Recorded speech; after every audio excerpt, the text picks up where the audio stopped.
Olá, seja você aluno, aluna ou profissional, seja muito bem-vindo ao canal do Jari. Nesta aula de número 13, iremos dimensionar juntos as diagonais do nosso pilar treliçado do galpão 1 da playlist de estruturas metálicas. Essa diagonal será também dimensionada, como a gente fez pela aula número 12, também pela antiga norma NB14 de 1984, para que você também veja as diferenças, peculiaridades. Será o mesmo ábaco, só que o ábaco, leia-se, como apresentei na aula 12, cada linha do ábaco era referida, era referenciada, no caso, a cada elemento de geometria diferente. Então, se antes nós utilizamos o ábaco na aula 12 da NB14 para dimensionar os banzos, hoje iremos utilizar, no caso, o ábaco da NB14 também, para dimensionar as diagonais, que são constituídas de perfis L. Então, vamos dimensionar juntos, pela NB14, as diagonais do nosso pilar treliçado, e assim aferirmos, verificarmos as diferenças, peculiaridades dessa norma, para poder comparar com a norma atual e você extrair o que há de bom, o que há de melhor, o que há de pior, do seu ponto de vista. Mas mantenha esse conhecimento em sua prateleira da engenharia, para seus cálculos vigentes, cálculos futuros, minimamente como referência. Essas normas não podem ser desprezadas de modo algum. São de alto conteúdo, elevado conteúdo técnico e não podem ser ignoradas. Assim, vamos dar início à nossa aula de número 13. Galpão tipo 1, aula de número 13, conforme a antiga NP14 de 1984, que foi por onde eu comecei a dimensionar estruturas metálicas na minha época. E aqui eu trago por essa norma o dimensionamento da diagonal do nosso pilar treliçado. E o item 1, eu trarei as propriedades geométricas já discutidas anteriormente. São as propriedades geométricas atreladas a esse perfil L, que é o perfil L de 1 polegada e 1/4. Para separar quando tem fração assim, em polegadas, você pode usar espaço. Já vi usar ponto ou o hífenzinho 1. É comum eu encontro mais nos livros americanos e canadenses o espaço, 1 espaço e 1/4. Já falei sobre isso nas aulas de ferramentas para estruturas metálicas, nomenclaturas, como escrever os perfis. Mas perfil L de modo geral, laminado, laminado a quente, sempre indica a altura pela massa em quilos por metro. Não carece de indicar espessura, não. E nós temos o perfil L é um perfil duplamente assimétrico. Eu vou trazer aqui as propriedades bem rápido, eu já trouxe ele na outra aula. Estou reforçando de novo as mesmas propriedades, é o mesmo perfil. A espessura é única, 4,8 milímetros. Radioconcordância, na ausência desse valor, mais uma vez, eu sempre uso, no caso, a espessura como sendo igual a radioconcordância. Dados, no caso geométrico de um perfil L, está aqui de modo bem simples. São valores bem miudinhos, bem tímidos para um perfil L. Um perfil L pequenininho, mas não se engane, um perfil L, uma cantoneira, é sempre versátil, como diagonal, como dante, como elemento de travamento. Ela tem sua versatilidade, merece respeito e tem papel importante na engenharia. O valor de ZX, né, antigamente tinha um outro valor, hoje em dia usa 1,12, já de algum tempo para cá fez o WX, o módulo resistente. Caso você não encontre esse valor e precise dele, você pode fazer 1,12 vezes o valor do WX. Aqui eu encontrei 1,28 multiplicando, caso eu não tenha esse valor na tabela. O valor do momento de inércia, no caso, é de torção e a constante de empenhamento CW. Aqui estão as equações, já trouxe em outras aulas. O valor do CW ele tende a zero, quando é uma cantoneira pequena, com espessura pequena, dimensões pequenas. O valor do CW tende a zero, que eu calculei deu 0,02 centímetros. Muito cuidado com as unidades. Aqui o IT pega a mesma no caso, unidade do momento de inércia, centímetros a quarta, mas o CW, centímetros a sexta. Enquanto que o ZX, momento de inércia polar, é centímetros ao cubo. Muito cuidado com as transformações de unidades. E aqui o valor não menos importante, no caso de um perfil cantoneira, é o valor do IZ. Você vai ter IZ máximo e IZ mínimo na tabela do fabricante. Use o valor do IZ mínimo, não use o valor do IZ máximo quando precisar dele na equação. Aqui a tabela do caso de perfis laminados, caso L. Eu utilizo muito essa tabela aqui, a tabela do Photoperfile, onde eu comecei a dimensionar. Para o mercado brasileiro, nunca me trouxe problema, usando os perfis laminados, perfis U, L e perfil I americano pelas tabelas trazidas no Volta File. Nunca tive problema nenhum pelo mercado nacional. Aqui estão as dimensões, a altura em polegada em milímetros, a espessura e a área e a massa. O aumento de inércia é igual ao aumento em torno do eixo X, é igual ao aumento de inércia em torno do eixo Y, assim como o módulo resistente em torno do eixo X é igual ao aumento de módulo resistente em torno do eixo Y também, por serem de abas iguais. Se fossem perfis de abas desiguais, você teria 2 aumentos de inércia e 2 módulos resistentes. Eu, Jari, caso utilizasse perfis de abas desiguais como diagonal, eu utilizaria o menor valor. Teria um valor de x, um valor de i e y diferentes um do outro. Eu utilizaria o menor valor. É complicado você se situar aqui em x e y de perfil L como diagonal, numa trilha. Então, o modo conservador usaria o menor valor. Por serem de abas iguais, usa o valor único que está aqui. E x e y estão aqui. E o valor do I máximo e mínimo, como eu falei, IZ, né? Máximo e mínimo, você sempre vai ter 2 valores trazidos pelo fabricante. Use o menor valor quando ele for requisitado na equação. E o XCG é igual ao YCG, ele se situa cerca de 1/3, né? E da origem.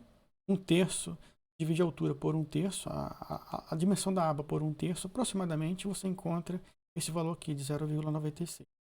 Dividindo a altura do perfil 31,7 por 3, você encontra mais ou menos aqui cerca de 1/3 essa dimensão. É um valor próximo que a gente aprende lá na mecânica vetorial, né, antes da resistência dos materiais, esse valor de 1/3. E o centro desses elementos ele não tem, né, o perfil, ele tem, mas se situa aqui na origem do eixo cartesiano, do eixo 0, 0. O centro desses elementos de gravidade, ele se situa aqui, não é simétrico em relação à aba, porque é um perfil duplamente assimétrico. Ele fica mais recuado em relação ao centro da aba, enquanto que o centro desses elementos se situa exatamente no eixo 0, 0. Ao contrário do perfil U, em que o centro desses elementos está do lado de fora, né? A gente vai ver na aula 14 de novo, essa questão do perfil U, ele sempre se situa do lado de fora, o centro dos elementos no perfil U, o centro de gravidade do lado de dentro. Enquanto que no perfil L, você não precisa do centro desses elementos, porque ele se situa bem aqui na origem dos eixos. Aqui, assim como no perfil I, o centro desses elementos se situa bem na origem dos eixos x, y, os eixos cartesianos x, y, na origem 0, 0. Vou chamar assim. Aqui dados geométricos em perfil duplo. Aqui eu chamei, quando você tem perfis com essa configuração, eles estão de frente, um de frente para o outro. Quando você vira, eles passam a ficar de costas. Você pode chamar assim no projeto, perfil duplo de frente. Você pode acrescentar vírgula, essa informação extra, complementar. O nosso perfil, no caso, os perfis duplos do nosso pilar treliçado, eles estão guarnecidos pelo perfil, no caso, U do banzo. O banzo da nossa treliça, do pilar treliçado, ele está guarnecendo os perfis L. Você pode usar os perfis L lá de fora? Pode, não tem problema. Se você colocar o perfil L rebatido, né, à vista do lado de fora, de um lado e do outro, também pode. Você vai aumentar mais ainda o momento de inércia em torno do eixo Y, o módulo resistente em torno do... Não tem problema.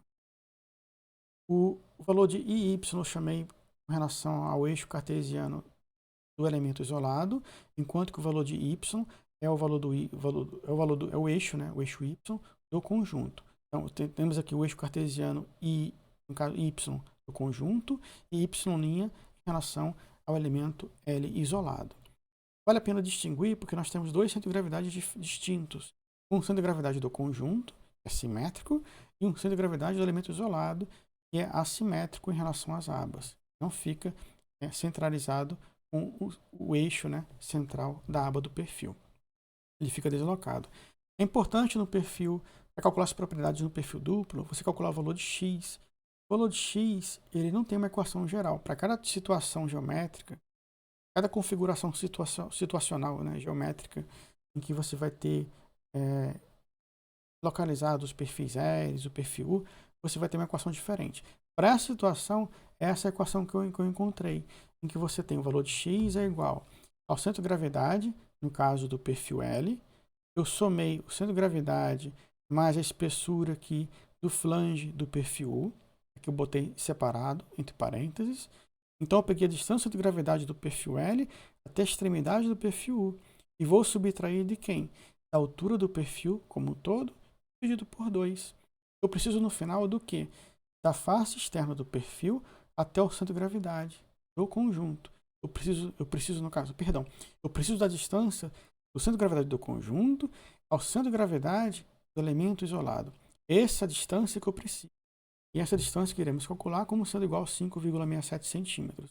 Essa distância que ela é crucial para poder simplificar o cálculo e calcular pelo teorema dos eixos paralelos. Para a memória, esse é o nome do teorema. Calcular o momento de inércia do conjunto pelo teorema dos eixos paralelos. Então, você encontra essa distância, no caso, de centro-gravidade a centro-gravidade do conjunto em relação ao elemento isolado. Você, com ele, você consegue calcular o momento de inércia de modo mais rápido, como vou mostrar para você daqui a pouco. Aqui nós temos o raio de giração em relação ao eixo x em relação ao eixo y de modo isolado. O BF, que é a largura do perfil, x, CG dado na tabela do fabricante, o valor de x que a gente calculou no slide anterior e a área bruta de um perfil L isolado, 2,77.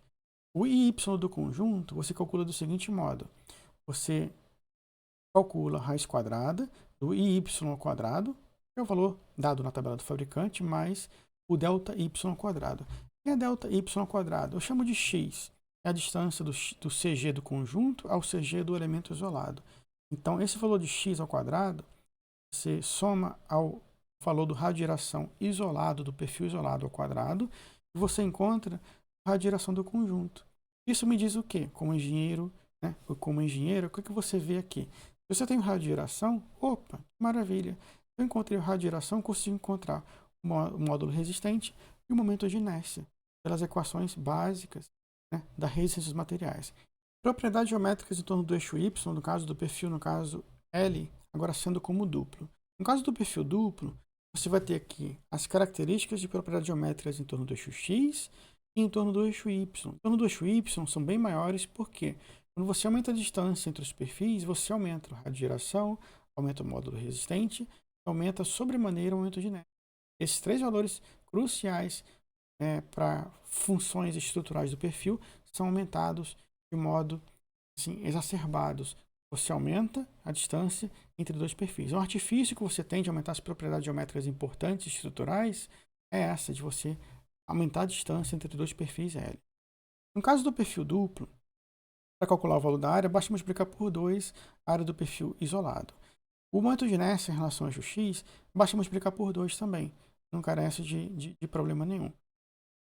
Tendo o momento de inércia multiplicado por 2, se encontra o módulo resistente. O módulo resistente seria o quê? Seria o momento de inércia dividido pelo centroide, que é a altura sobre 2. A radiação é quem? Raiz quadrada do momento de inércia dividido pela área. No caso. O momento de inércia multiplicou por 2, a área multiplicou por 2. Quando você divide e tira a área, a radiação volta a ser o mesmo. Ele não altera. Então, ele permanece inalterado em relação ao eixo X. Você multiplica por 2 a área, multiplica por 2 o momento de inércia, mas o raio de giração depende dos dois, dentro da equação da raiz quadrada. Enquanto que em relação ao eixo Y, a história é diferente. Aumenta, vai aumentando e continua aumentando conforme você vai aumentando a distância entre os perfis, entre os dois perfis L, no caso, duplos. Flambagem local. Na flambagem local, você vai ter os valores de B sobre T. É bem simples, né? Por essa norma antiga, você fazia, no caso, B sobre T. Aqui, BF sobre 2, dividido por TF, tem que ser menor ou igual a 0,44 vezes raiz quadrada de E sobre FY. É constante essa equação, essa passada da equação E sobre FY dentro da raiz quadrada. O que modificava é sempre os coeficientes. Até hoje, nessa condicionante de verificar compacidade, se é compacto ou não compacto, até hoje, essa parcela permanece inalterada. O que muda são os coeficientes em função dos estudos de laboratório, por exemplo. Então, aqui esse é o limite, 0,44 vezes o módulo de elasticidade dividido pela tensão admissível. Lembrando que a tensão admissível aqui do perfil L, laminado, é um perfil L, perfil laminado quente. Se fosse um outro perfil de chapa fina, pelo aço SAI 1008, por exemplo, que seria 170 MPa. Se fosse um perfil W, em aço 502 graus 50, o FY seria 345 MPa. Então tem muita atenção quando modificar o perfil, usar um perfil diferente. Veja que tipo de aço é mais apropriado, ou é apropriado para aquele tipo de perfil. E aqui o valor de B2 sobre T. B2 sobre T você simplesmente divide pelo da largura, no caso da cantoneira, do perfil L pela espessura dele, encontra 6,6. Como esse valor é menor do que o valor limite, então não há flambagem local. E no caso, a aba é tido como compacta. Nosso perfil L ele tem uma aba compacta. Carga axial de compressão, dimensionamento. Aqui nós temos aqui o índice de flambagem, propriedades geométricas, o LX, LY e LZ. O LX igual a 94 centímetros, o comprimento total. O LY eu dividi por 2, porque eu tô travando, né, o perfil pela metade. Estou criando uma contenção lateral na metade do perfil. O KX e o KY igual a 1, KZ igual a 0,5, e X 0,96, e Y também da tabela fabricante, usando valores aqui isolados, de X e de Y. Calculo aqui o lambda X e o lambda Y. O lambda X vai ser 1 vezes 94 centímetros dividido por 0,96. Encontrando o lambda X igual a 97,92, é igual a 140. Então tá ok. Em relação ao eixo X, o lambda ele passa. 140, por que não 200? Porque numa treliça, a treliça é um elemento composto formado por banzos, que são elementos principais, e os elementos secundários, que são diagonais e montantes. Então, para os elementos secundários, você usa como limite 140, diagonais e montantes. Para os elementos principais, que são os banzos, você usa o limite 200. Não esqueça disso. Não for dimensionar diagonais e montantes, use 140 e 200. Então, aqui está uma observaçãozinha, trazendo como reforço para você. Então, a nossa treliça ela passa, ela está passando, então o índice de flambagem passou, podemos continuar. A tensão resistente, no caso, em torno do eixo X, lambda X, dado por essa equação, pela norma antiga, era dado por essa equação, muito em função da formulação de Euler, por Euler, aqui no índice de flambagem. Temos o valor de K igual a 1, Lx 94 centímetros, o Ix, radiação em torno do eixo X, e ao quadrado E, o Fy, cuidado, mudou o tipo de aço, mude a tensão admissível. O lambda X igual a 1,09. É um valor assim elevadinho, porque é uma cantoneira. A cantoneira não tem uma radiação muito bom. Então, mas ela funciona bem, não está tão elevado assim não. Cálculo do FCR. Para calcular o FCR, a gente tem que entrar no ábaco. Era um ábaco, como eu vou mostrar daqui a pouco, formado por 4 curvas, né? 4 ábacos, 4 linhas, onde cada curva dessa, né? 4 ábacos dentro de um ábaco só, onde cada ábaco ele era referenciado a um tipo de perfil diferente. Então nós temos aqui tipo um ábaco com 4 curvas, ou assim, 4 ábacos num só. Então que seja assim 4 curvas dentro desse ábaco. Pela antiga NB14 de 84, né, para o cálculo do valor de lambda, a gente tinha que encontrar, né, em função da curva A, B, C ou D, em função de cada tipo de perfil, encontrar o valor de FCR sobre FY aqui, entrando com o valor de lambda lá embaixo. Vou mostrar daqui a pouco. Enquanto que pela norma atual, todas essas 4 curvas foram consolidadas numa curva única. Então, pela norma atual, NBR 800 de 2008, ou você entra nesse ábaco, eu não acho prático, ou você usa as equações que eu sempre trago para você nas aulas, quando eu falo NBR 800, ou NBR 14762, tanto para uma como para outra, eu trago as fórmulas prontinhas para o valor de x, né? Pela letra grega x, e o lambda zero, eu trago prontinha. Ou você calcula como mostra nas aulas, ou você vem aqui no ábaco da norma, intercepta e usa pelo ábaco. Eu não acho prático. Para botar no Excel, é mais prático utilizar as equações. Então, voltando pela norma anterior, NB14 de 84. Para perfis, no caso I laminados ou H, perfis I ou H, no caso laminados, perfis W estão aqui dentro, né? Então, perfil I laminado americano, perfil W ou perfil H, você teria todos laminados, não são soldados. Se o H sobre B for maior que 1,2 e a espessura for menor que 40 milímetros, é uma situação casual, você entra na curva A para calcular o lambda em relação a x e curva B calcular o lambda em relação a y. No caso, e também extrair o valor de FCR, que é a resistência. Caso H sobre B seja menor ou igual a 1,2 e o T menor ou igual a 40 milímetros, que é uma outra situação, você entra na curva B para extrair o valor de resistência do eixo X e na curva C para extrair o valor de resistência do eixo Y. E caso a espessura é um caso bem... Nunca usei essa situação. a espessura do perfil 40 milímetros, uma coisa bem absurda, no caso de ponte, um perfil de ponte, uma coisa do tipo, por exemplo, entraria tudo na curva D para x e para y. Eles chamam aqui de curvas, né? O ábaco com aquelas 4 curvas diferenciadas. Note que era uma sopa de letrinhas. Eu tinha que, no mesmo ábaco, identificar qual o perfil que eu estava usando, em função da espessura, e na curva A, B, C ou D. Isso podia confundir o aluno. Assim que a gente fazia as provas, os trabalhos, os projetos nessa. Hoje em dia você não. Você tem um ábaco só, não precisa se preocupar com 4 tipos de curva. Para perfis I ou H soldados, vou ter aqui separadinho a alma separada do flange. Está aqui desenhadinho de propósito, né, pelo CorelDRAW. Botei bem direitinho para você. Perfis soldados. Perfil soldado, a espessura for menor que 40 milímetros, usa a curva B e a curva C para x e y. Se a espessura for maior que 40 milímetros, usa a curva C e a curva D para x e y, respectivamente. Para perfis U, L e T e perfis de alma, né? Perfis de alma cheia, né? Vou botar aqui alma cheia. Perfis de alma cheia, seria de modo geral. Seria aqui, no caso, perfil U ou C, né, laminado, perfil T, perfil cantoneira, que é nosso caso, o objeto dessa aula, o perfil de seção quadrado e o perfil de seção circular. No caso, quadrado maciço e circular maciço. Ele não é vazado. Você entra na curva C, x e para y. E caso seja perfis tubulares eles chamam os perfis vazados, quadrado ou de seção circular.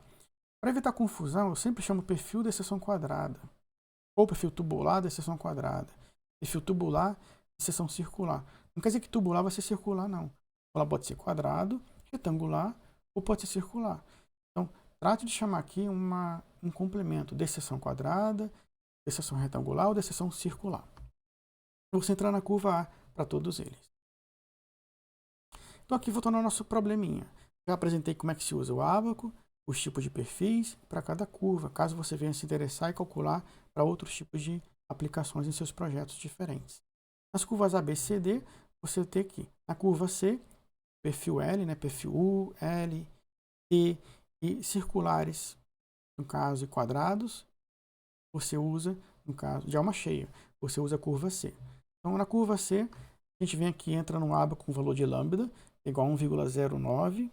Eu botei aqui um valor bem próximo. Isso aqui é um scanner da minha página de livros antigos, com um pouquinho torto. Mas eu botei aqui um valor bem aproximado de 1,09. Intercepto. Eu subo com esse valor. Intercepto a curva C. Muito cuidado para interceptar a curva correta. Caso contrário, você vai extrair o valor errado. E vou para a esquerda, de modo perpendicular, no caso, ao eixo Y. Encontro o valor de FCR sobre FY, como sendo igual a 0,51, aproximadamente 0,50. Cuidado que aqui ele sobe de 2 em 2, né?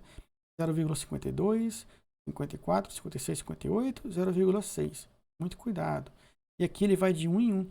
0,5, 0,6, 7, 8, 0,9 e 1. Muito cuidado com a escala. Então, esse ábaco que a gente utilizava para, em função do valor de lambda, extrair o valor de FCR sobre FY. Como a gente tem FY, a gente encontra o valor crítico de resistência, tensão crítica do perfil. Onde vai fazer agora. Então, continuando, tendo lambda igual a 1,09, interceptou a curva C, encontramos o valor de 0,51. Agora, só substituir o valor de FY igual a 250 MPa, o aço A36, é muito comum para perfis L, perfis U, e encontra o valor crítico, FR crítico de 127,5 MPa. E substitui o valor de FCR na equação de esforço normal resistente, obtendo, no caso, o esforço normal agora de cálculo, já ponderado. Né? Esforço de cálculo ele vai ser comparado com o esforço, no caso, ponderado solicitante. Você encontra o valor de esforço resistente ponderado, no caso, esforço resistente de cálculo, para poder comparar com o esforço ponderado solicitante. Então, você precisa do esforço ponderado solicitante, não o esforço normal. O esforço normal solicitante, você usa só para calcular a flecha. Para comparar com o esforço normal resistente, tem que ponderar lá, né, lá atrás o esforço solicitante. Nosso esforço ponderado, no caso, o esforço de projeto, assim, resistência de projeto, seria de 31,79 kN. Então, isso aqui é o que o nosso perfil L consegue resistir, 3,18 toneladas. Tá assim. Então, a tensão resistente em torno do eixo X, em torno do eixo Y, perdão, seria lambda Y igual. Esse 47 centímetros, ele se refere à distância entre presilhas. A gente usou lá na aula 11, essa distância entre presilhas. A gente usou esses valores, distância entre presilhas, essas verificações adicionais, eu não trouxe aqui para não ficar redundante. A gente já fez essas verificações lá atrás, nas aulas anteriores dessa playlist, na aula 11. Então aqui eu trouxe só pela norma NB14, o que se refere à norma NB14. O que se referiu a dimensionamentos extras, para encontrar se precisa de presilhas ou não, travamentos intermediários, o índice de flambagem. Já trouxe lá na aula 11. Volte na aula 11 para entender como a gente precisou, né, desse valor de LY igual a 47 centímetros, caso preciso de um travamento intermediário, uma presilha intermediária. Então aqui o valor da presilha ficou nessa distância, um valor intermediário ali, o valor da radiação em torno do eixo Y, para o perfil isolado, tensão admissível, módulo resistente. Módulo resistente não. Módulo de elasticidade 205 mil megapascal. O lambda y igual a 0,54. Então, para o eixo y, tem um valorzinho diferente, lambda y, é natural.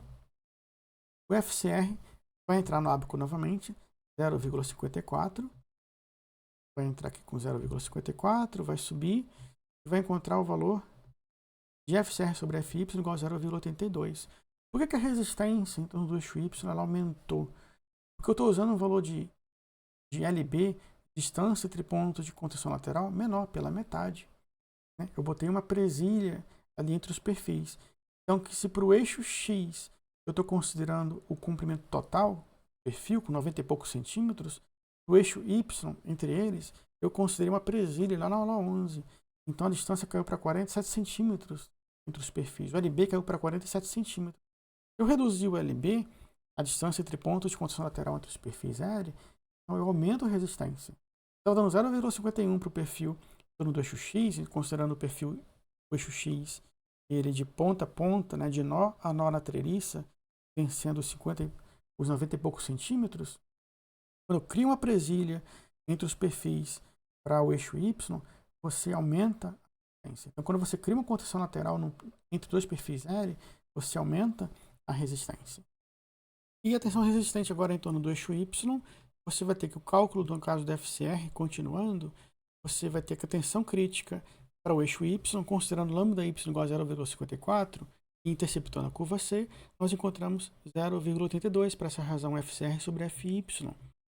E ao substituir a tensão admissível, que é FY, fica fácil de encontrar o FCR, que é o valor da tensão crítica, como sendo igual a 205 mil megapascal. Mas, em relação ao eixo Y, como é que pode a tensão, no caso crítico em relação ao eixo Y, no caso de resistência, ser maior do que em relação ao eixo Y? É simples. É um perfil de abas iguais.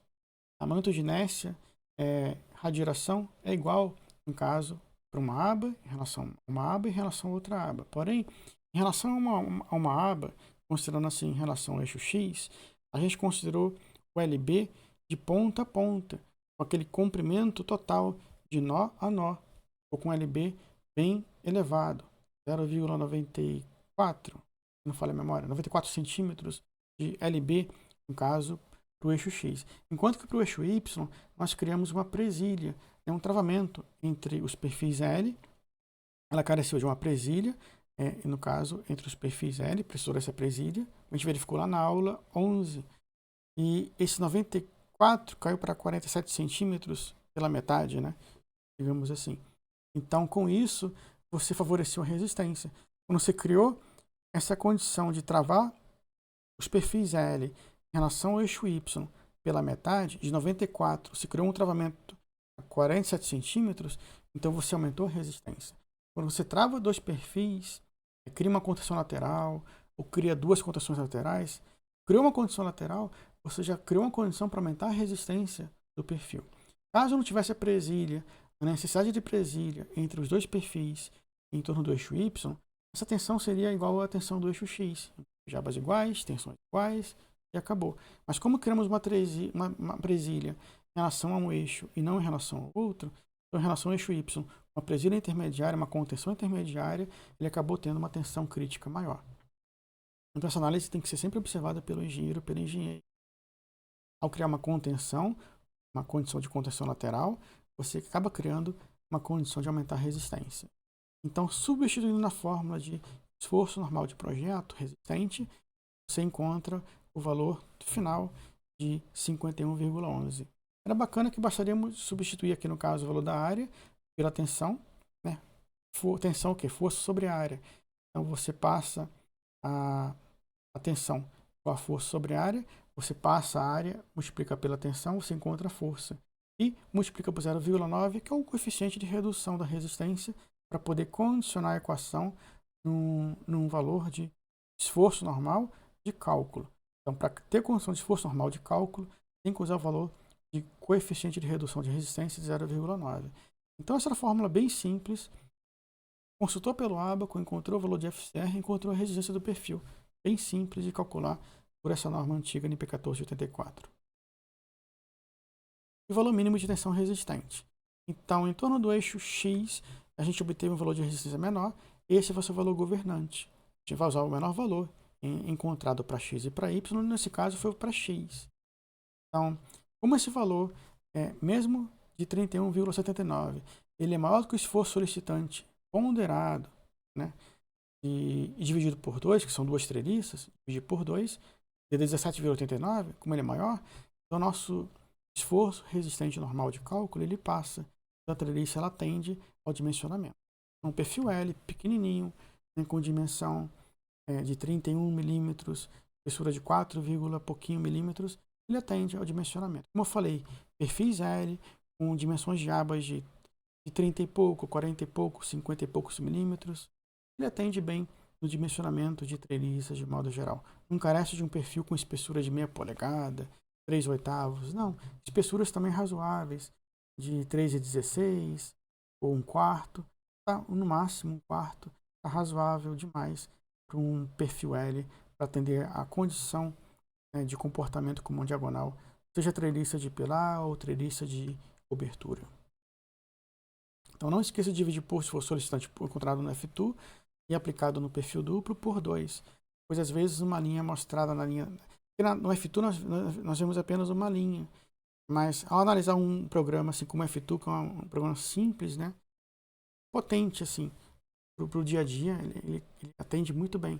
Mas a gente vê o F2 de modo linear, de ver apenas as linhas. Na nossa mente a gente tem que saber qual linha ela se refere ao perfil duplo, qual linha se refere a um perfil simples, então tem que ter cuidado. Então, aquele esforço mostrado na linha da diagonal do perfil F2, numa linha única, ali eu estava considerando duas diagonais. Então ali, na hora também de comparar, ou eu comparo multiplicando a resistência por duas diagonais, ou eu divido o esforço solicitante por das duas, uma. Então, nesse caso, só uma observação, um alerta, quando analisar diagramas unifilares, saber qual linha se refere a um perfil duplo, qual linha se refere a um perfil simples. Carga axial de tração, dimensionamento. A tração é uma fórmula similar. Você vai ter a área multiplicada pela tensão admissível, a área bruta pela tensão admissível, encontrando o valor de 0,9. Aqui não carece de encontrar a tensão crítica, não. Você multiplica pela tensão admissível direto. Na compressão, na situação de compressão, sim, você encontra lá o lambda, como a gente fez, encontra a tensão crítica. No caso de tração, não. Você usa o valor puro da tensão admissível. Só usa mesmo o coeficiente de redução de resistência, 0,9, encontrando 62,33 kN. Como esse valor também é maior do que o valor de esforço solicitante dividido por 2, o perfil também ele passa a tração. Então, o perfilzinho L simplesinho, ele passa tanto a compressão como a tração para a condição de diagonal do nosso pilar treliçado, conforme NB 14, 1984. Então, deixo aqui minha gratidão mais uma vez por me acompanhar em mais essa aula. Espero que você tenha gostado. Fiz com todo o esmero e dedicação possível, como sempre tenho feito as aulas para você, de modo passo a passo. Te espero na próxima aula e tire o usufruto, né, dessa aula.